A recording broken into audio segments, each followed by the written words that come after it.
লাউ দিয়ে আজকে মজাদার পায়েস বানিয়েছি আর লাউয়ের পায়েস খাইয়ে তো বরের মন জয় করে ফেললাম। লাউ জিনিসটাকে আমরা সচরাচর সবজি হিসেবেই চিনি, বাট এই লাউ দিয়ে যে মজাদার এরকম ডেজার্ট বানানো যায়, পায়েস বানানো যায়, সেটা হয়তো অনেকেই জানি না। এই লাউয়ের পায়েস বানানোটা আমি শিখেছি আমার আম্মুর কাছ থেকে। আমার আম্মু আগে আমাকে লাউ দিয়ে পায়েস বানিয়ে খাওয়াতো, ভীষণ মজা হতো। আম্মুর কাছ থেকে রেসিপি নিয়ে আজকে এই লাউয়ের পায়েসটা আমি বানাবো। আজকে আমি প্রথমবারের মতো বানাচ্ছি, তাও আবার শ্বশুর বাড়িতে এসে। ছোট্ট একটা কচি লাউ নিয়েছি আর ভিতরে বিচির অংশটা ইউজ করব না। লাউটাকে সুন্দর করে গ্রেট করে নিয়েছি, চাইলে চিকন চিকন করে কুচি কুচিও করে নেওয়া যায়, তবে গ্রেট করাটাই বেস্ট। আম্মু বললো গ্রেট করলে ভালো হবে। আম্মুর কাছ থেকে একদম শুনে শুনে যেভাবে বলছে সেইভাবে করব, যাতে মায়ের হাতের সেই লাউয়ের পায়েসের মতোই টেস্টটা পাই। তো লাউগুলোকে গ্রেট করার পর আমি হাত দিয়ে চেপে চেপে রস বের করে নিচ্ছি। এটার ভিতরে প্রচুর পরিমাণে পানি থাকে, পানিটা আমাদের কোনো কাজে লাগবে না, পানিটা আমি একদম চেপে চেপে ফেলে দিচ্ছি। আর এই শুকনা লাউয়ের ঝুড়িটাই লাগবে। এই ছোট্ট লাউটা আমার শাশুড়ি আম্মু রেখেছিল রান্না করার জন্য, মানে তরকারি রান্না করার জন্য।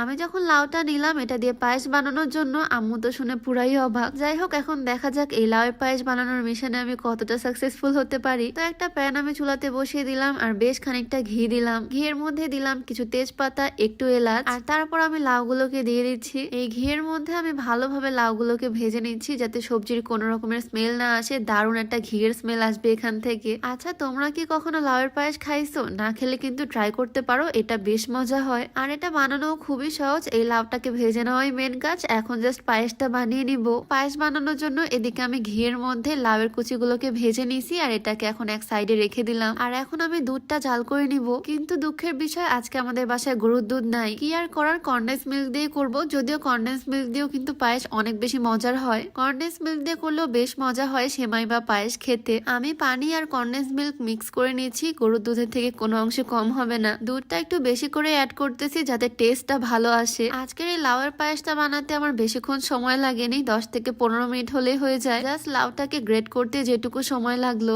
তারপর তো লাউয়ের কুচিগুলোকে আমি ঘিয়ে ভাজলাম আর এখন দুধ আর চিনি মিক্স করে নিচ্ছি। ব্যাস, সব কাজ শেষ। এখন এই ভেজে নেওয়া লাউগুলোকে আমি দিয়ে দিব এই ফুটন্ত দুধের মধ্যে। ঘিয়ে ভাজা এই লাউগুলো থেকে কিন্তু দারুণ স্মেল আসতেছে। আর এই দুধের মধ্যে দেওয়ার পর আরো কিছুক্ষণ রান্না করে নিব।